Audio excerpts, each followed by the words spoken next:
All right, guys. So let's prepare for the big event this evening, the FOMC statement that's being released at 7 p.m. and then the follow-up Janet Yellen press conference that begins at 7:30 p.m. London time.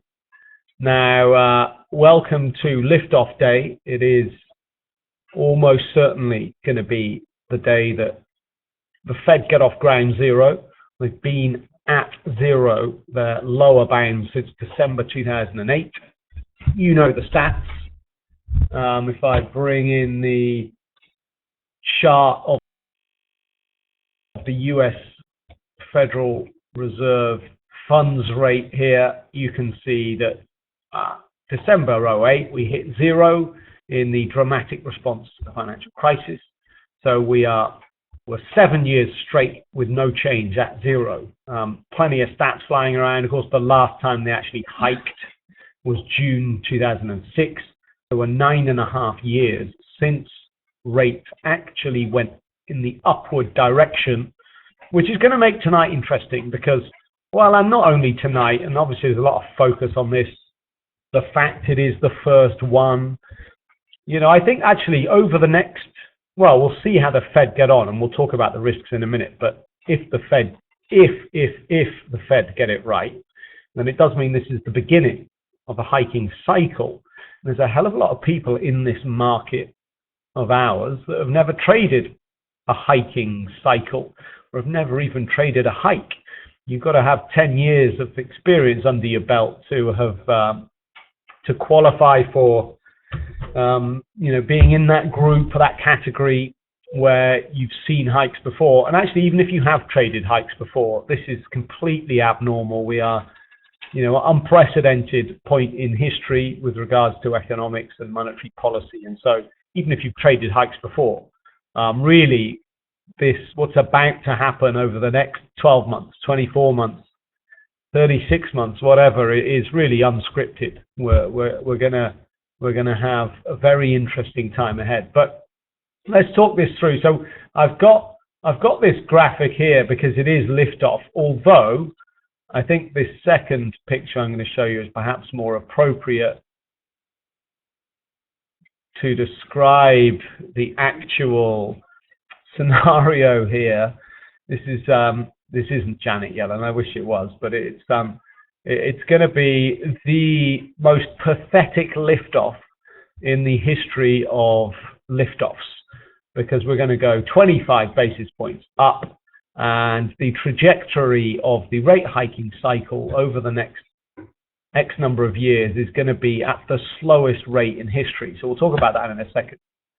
Now, let's look at markets and actually have a think about what's happened since the last sort of meeting. Obviously, well, actually, you need to kind of go back to September, because it was in September that was the last time we went into a Fed meeting expecting a hike. Now, of course, back in September, we didn't get one. And it's certainly certainly the strongest reason why the Fed held back was actually driven by markets. Okay, I'd say it's the violent reaction that we had in financial markets that played a large role in persuading the Fed to hold off. Okay, the big blow up we had at the end of August, big collapse in equity markets,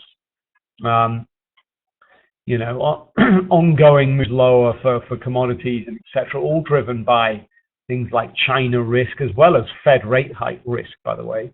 But the moves were so dramatic that the Fed held back. Now, it's interesting this time round, we've had a pretty dramatic week. The week leading into this, or let's say the fortnight leading into this meeting, has been pretty dramatic. It's just, though, nowhere near on the scale of the movement we saw ahead of the September meeting. So whilst markets in the last few weeks have made it harder for the Fed to hike, they are almost certainly going to hike anyway. Got a few graphics here from the FT this morning, just looking through what's happened since September, that last meeting where we expected a hike. How have things changed? And of course, the Fed look at the labor market, and of course, they look at inflation, and it's inflation expectations that is a very large part of the process for the Fed when it comes to them deciding what to do. Now, this is the 10-year inflation sort of forecast, the US 10-year inflation break-even chart. And since September, it's been choppy. But ultimately, we are lower. The 10-year inflation expectation is actually lower today than it was in September at the meeting where they didn't hike. So on this ultra long-term inflation outlook, you could argue to say that actually there's less chance of a hike today than there was back in September. However, this is looking at ultra long-term, and what's notable is the really big drop we've seen in the last couple of weeks. So this is what I was saying. The markets in the last few weeks have made it harder for the Fed to hike. But I think this is a bit of a nonsense, this 10-year inflation outlook. I mean, trying to predict inflation for 6 months is a bit of a nightmare. Never mind trying to do it for 10 years. It's a pointless exercise. What I prefer to look at is this, which is the core inflation chart for the last 12 months. And what's important about this, and the timing was perfect because just yesterday we got the print for November where core CPI came in at 2% at the Fed's target. So 24 hours before the Fed statement, we get inflation on a core basis at least back to target. If you look at this on a longer term, look at our 5-year basis, well then actually inflation's been, you would say it's been flat for 3 years, let's say. But what the Fed are worried about is that this trend for 2015, which has seen core inflation go from the bottom side of this range to the top side of the range, the Fed think that this trend will be ongoing, i.e. we'll get a move upwards of 2% as we go into 2016, and therefore they want to hike rates. And they're aware that hiking any change to interest rates doesn't have an immediate effect. It has a pretty long lag effect. It can take 6 months at least for any kind of movement on rates to have an impact on the underlying economy. So the problem the Fed have is no use waiting for inflation to go above target and then hiking. You're already too late. So that's why the Fed do have to use inflation forecasting to make decisions today. It's just that trying to forecast inflation has proven to be almost impossible. So it does mean that their credibility gets undermined. And I'll talk about their dot plot matrix in a minute, which is the way they communicate to us how they think interest rates should change in the future. Okay, it's that forward guidance. This is going to be the key to tonight's event. But let's just have a look at other things, other market moves. Why is the inflation expectations dropped sharply over the last few weeks? Well, and in fact, over the last sort of 6 weeks, it's mainly as a result of this chart, which is oil, where we've seen a dramatic shift lower, a 15% sell-off just in the last few weeks. Never mind, a move from from $50 down to 35. That's a 30% sell-off for WTI crude and Brent crude. They've sold off 30% since September. So this has ramifications for future inflation expectations. So headline inflation is expected to stay lower for longer into 2016, which makes it harder for the Fed to justify a hike. However, get rid of oil and look at the core inflation chart, and we're back, and it's actually going in the opposite direction. Let me show you again. This is an uptrend for this year, despite the fact oil's been dropping. So I think the Fed are going to talk about core inflation back to target. Yes, oil and commodities selling off generally will mean headline inflation stays lower for longer, but ultimately that's transitory, and we need to get on with it and start hiking rates now. Have a look at how some of these other assets have behaved. This is the industrial metals index. So it's not just oil that's sold off sharply in the last 3 months. It's metals as well have taken a dramatic move to the downside. So all of this is very negative for the inflation outlook. How have equities responded? This is all since that kind of last sort of September meeting. Equities have been mixed, and actually here we're looking at large cap and small cap for US. We're looking at the Russell top 50 as the top 50 largest, and then we're looking at the Russell 2000, which is the 2000th largest, and you can see that large caps have certainly quite impressively outperformed since the last meeting. This is actually quite typical. I have to say, large caps outperforming is very typical of the late phase of the economic cycle before you then go into another recessionary cycle.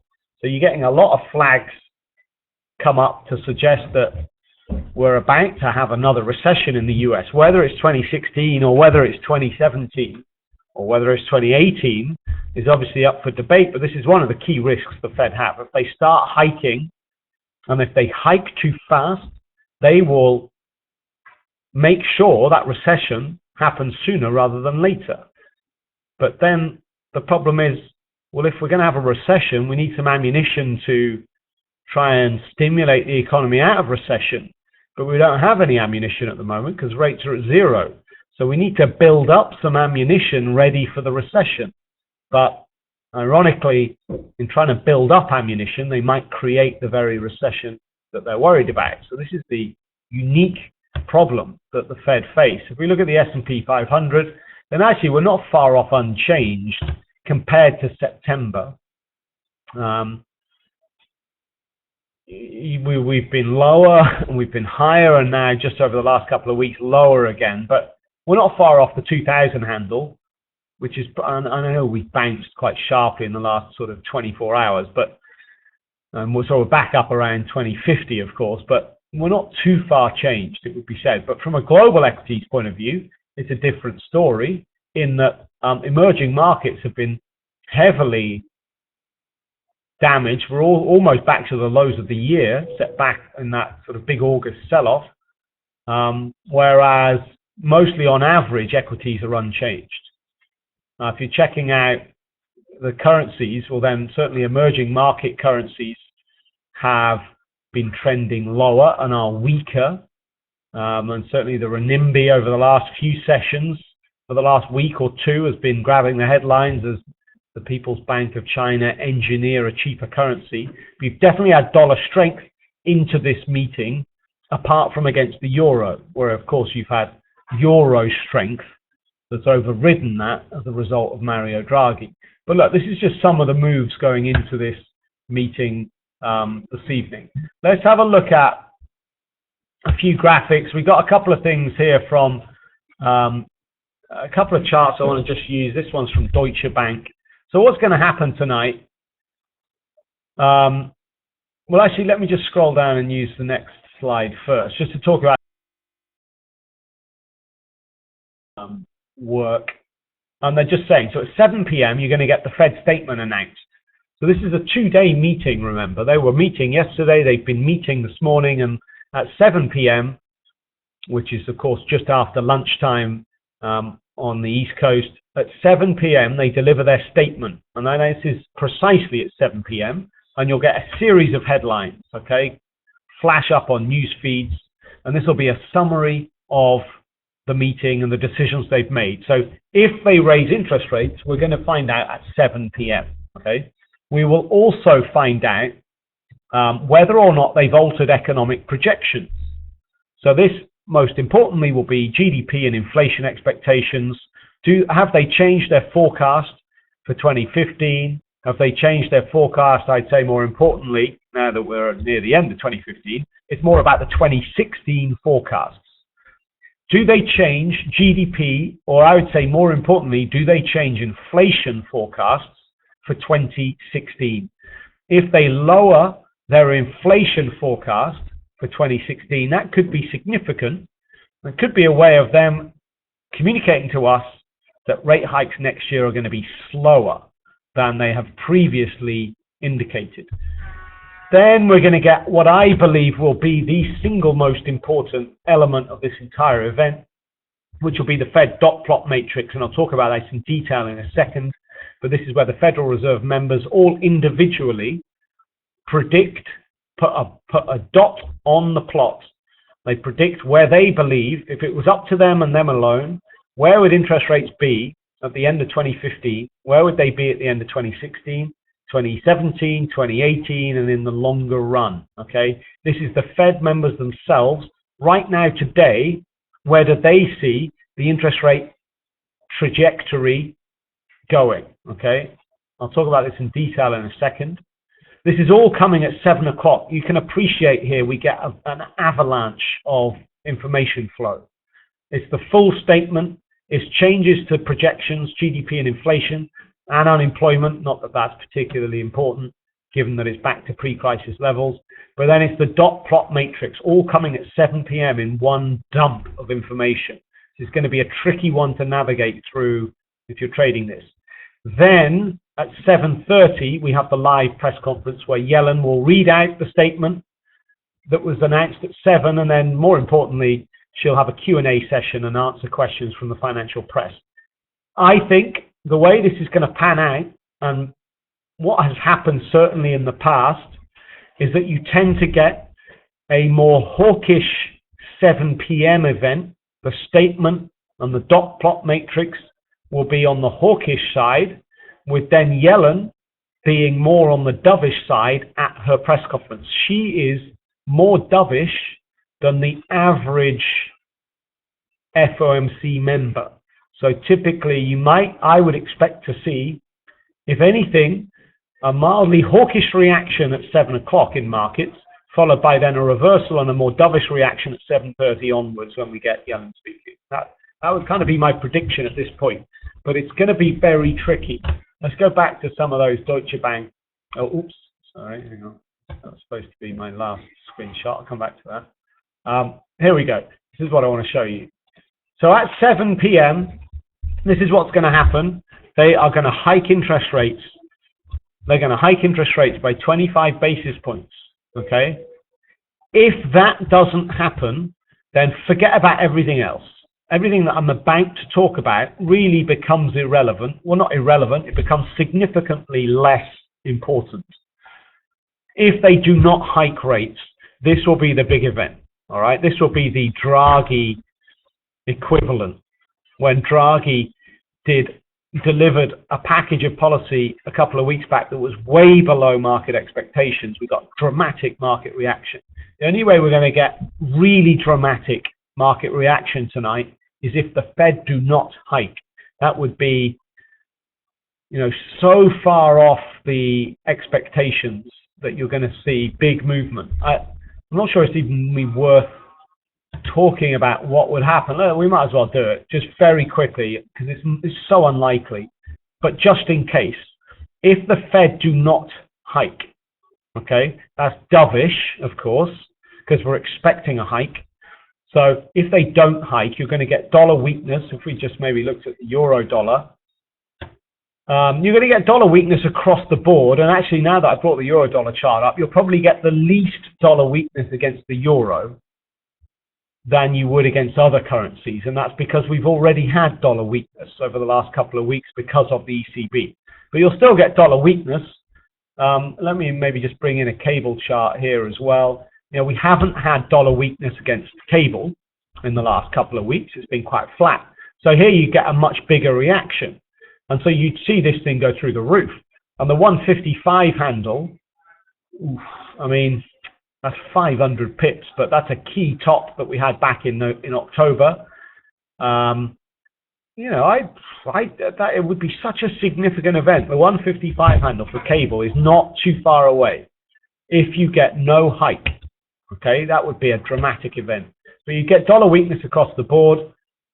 With regards to T-notes, so US equities, US bonds, of course, you're going to get the short end react more than anything else. We had 2-year yields almost hit 1% last week. So you're going to get yields drop dramatically. That's prices going up. It would have an effect on the 10-year as well. Just looking at the 10-year chart here, no hike. Well, then prices are going to go up, and you'd certainly expect to see a test of the high of the month, up just shy of the 128 handle. Okay. How equities respond would be, I would say, a really tricky one. The obvious thing to say would be, well, equities would rally. Wouldn't they off a dovish event? But you've got to remember what happened back in September. We had a dovish outcome This is the reaction. Let me just draw a circle on my S&P chart, properly pick it out. That circle was the last Fed meeting where we expected a hike and didn't get one.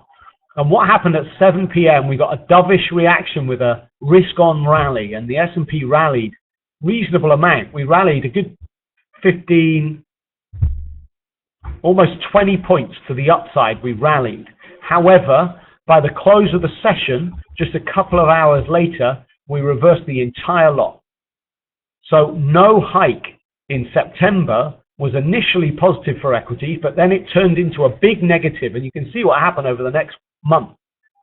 The S&P sold off aggressively, and this was a loss of credibility for the Fed. It was like, wow, the Fed have communicated for months they're going to hike. Now all of a sudden they've done a complete U-turn and changed their mind, and actually it turned into a bad news. Okay, so I would say it's going to be difficult for the S&P to move higher off this event. There is a way it can move higher, but if the Fed do not hike, I'd expect the S&P to, in the end, close down on the day. If the Fed hike and imply a hawkish trajectory to 2016, that's going to be negative for equities as well. There's only one way equities can get away with this and move higher, and that's off a dovish hike, which I'll explain in a second. But look, on no hike, the dollar is going to weaken more against, or it will weaken the least against the euro, because we've already had weakness. Okay, bonds will rally across the board, particularly on the short end, and you'll get equities a mixed reaction, but ultimately negative. However, they're most likely going to hike. So let's talk about that. Let's talk about the most likely outcome. And there's two sort of factors to this. And the press and the terminology is it going to be a dovish hike or is it going to be a hawkish hike? Excuse me. So what does that mean? Well, this is what it means. This chart right here. This is the dot plot matrix. It's the way the Fed communicate to us, their forward guidance. How are interest rates going to change in the future? It's not about today. It's not about how interest rates change today. We've priced in a 25 basis point hike. It's not about that. It's about how are interest rates going to change in 2016. Now, this dot plot gives us 2017. It also gives us 2018. You know what? I think almost forget that. I think the single most important number today will be the Fed's median end of 2016 dot plot. Where do the Fed on average think interest rates will be in 12 months' time? I think that's the single most important thing. At the moment, it's just shy of 1.5%. That's the average, okay? That's according to their dot plot matrix after the September meeting, okay? That's the dashed line on this chart is the Fed's dot plot trajectory from the meeting 12 weeks ago, okay? 1.5%, well, that means if they're going to hike rates tonight, well, then that means 4 rate hikes in 2016 to get us up to 1.5%, okay? There's 2 other lines on this chart. The top one is previous rate hiking cycles. So on average, over the last sort of 5 or 6 cycles, how quickly have rates gone up? And you can see that rates have gone up way faster than the Fed are implying. And when you look at the third line on this chart, which is what the market is pricing in, well, the market is really dovish here. Markets have priced in a very dovish cycle, way more dovish than the Fed told us 12 weeks ago, and a ridiculously amount more dovish than previous hiking cycles. Now, I actually think what's going to happen tonight is that this Fed dot plot line, this dashed line, is going to come down, okay? It's going to move towards the market expectation. But, and this is what's going to make things the most difficult, it's not going to go all the way to the market expectation line. Basically, at the moment, the Fed are saying 4 hikes in 2016, and the market's saying 2 hikes. I actually think most likely it'll be 3. So I think that tonight the Fed will move their communication, move the dot plot down, but they're not going to move it down as far as markets want. Now, I don't actually know whether that ends up being dovish or hawkish. I think it kind of ends up being neither. So you're going to get just a hike. It's not going to be a dovish hike, and actually it's not going to be a hawkish hike. It's just going to be a hike. 10 minutes time. We do have. And I think this is where you're going to find it difficult to understand or predict how markets behave. The Fed are going to have their usual stuff in the statement. It's going to be the usual. I don't think they're going to change much with regards to their assessment of the labor market. I don't think they'll change much with regards to their assessment of economic growth or their assessment of international risks. You know, they removed that from their statement in October, and that will stay removed. I think they will, there's a chance they will lower their inflation forecast for 2016 and use that, or Yellen will use it as justification for the dot plot matrix to be shifted lower. But she's going to say that every meeting is a live meeting. She's going to say that we remain data dependent, which means ultimately as we track into 2016, it'll be all about inflation data. It'll be all about commodity markets and how they move. And we'll be keeping our eyes glued to core inflation and to things like wage growth data and so on. So I think this is how it's going to pan out tonight. I think they hike rates by 25 basis points. I think the dot plot matrix gets shifted down by one hike. So in 2016, we get 3 hikes rather than what their current plot says, which is 4. And I think that markets will respond to that with a mild hawkish reaction. A mild hawkish reaction, right? So just off the 7 p.m., we'll talk about the press conference in a sec. At 7 p.m., if I'm right, and I may well not be, if I'm right and we get a mildly hawkish reaction, then you should get the dollar strengthening. Now here, you'd say you'd get more dollar strength against the euro than other pairs because we've had more dollar weakness against the euro in recent weeks. So you might get euro dollar down to the 109 and possibly even the 108 handle. The 108 handle is a decent sort of technical point. That was after the Draghi spike on the 3rd of December here. We pulled back over the next couple of days and we found support right on the 108 handle. So I'd say a mild hawkish move to 108 might be the sort of the kind of thing to aim for off the 7 p.m. statement reaction. So you're going to get dollar strength. You're most likely going to get also yields pushing a bit higher. So bonds selling off. So let's say if most of you guys will be looking at T-notes, so you might get T-notes down to the 126 handle, which is a key price point in the low of the month, of course. Below that, the November low. But the 126 handle might be a target for T-notes, 108 for euro dollar. For equities, I just think it's difficult. I think it's really difficult, especially as now over the last 48 hours we've bounced, which means, and then let me show you on my 4-hour chart, looking at the S&P, you know, we've had a big sell-off here, but the problem is we just bounced half of it in the last 48 hours. So we're back to the middle. So actually there's room to move a big distance either way here. You know, this is a big sell-off, 120 points. It's just we bounced 60 of it in the last 24, 48 hours. So I think for equities, it's difficult. In theory, a mildly hawkish reaction would lead to the S&P selling off. How large a reaction that is, I don't know, because there's some people in these markets that might feel reassured that the Fed are just going to get on with it. We're going to hike. And you know what? We're going to hike through 2016. We think the economy is strong enough. Deal with it. There are people in the market that might take confidence from the fact that there's now less uncertainty. So I think equities are tough, but I guess in theory you might get a bit of a sell-off, maybe down to the pivot around 2030, which is this 38.2 fib level as well, maybe down to there off a mildly hawkish response to the statement.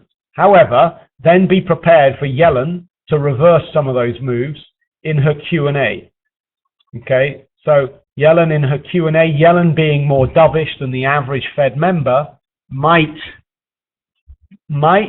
put more emphasis on the fact commodities have sold off again, more emphasis on maybe the fact that the inflation forecasting is particularly uncertain, and so she might say we need to take things cautiously here. She might play it slightly more dovishly, so you might get a reversal. But by the close, by 9 p.m. tonight, I would have expected markets to end up with a mildly hawkish outcome. I don't think it's possible for the Fed, and I don't think it's in their interest either, to revise their dot plot matrix all the way down to where the market has it priced in, which is just 2 hikes next year. I think there's no way that's going to happen. I think they'd lose credibility if they did that. So there we go. That's my assessment. Now that I've said all this, I did have a graphic to use to finish this off, but kind of as I've been going through this, I've realized this is wrong. Dovish liftoff. I don't think it's going to be as dovish a liftoff as markets are hoping for, but at the same time, I don't think it's going to be a hawkish liftoff either. I think you're going to get something in the middle, which is just, at the end of the day, it's just one of these. That's what's going to happen. Okay, guys, always remember, though, you're going to get some pretty violent, choppy reaction, especially at 7 p.m. when you get so much information dumped all at once. There's going to be conflict. You're going to get chaos. You've got to be really careful. But yeah, I would say it's going to be a hike, and it's going to be in between dovish and hawkish. All right, that's it for now, guys. Best of luck.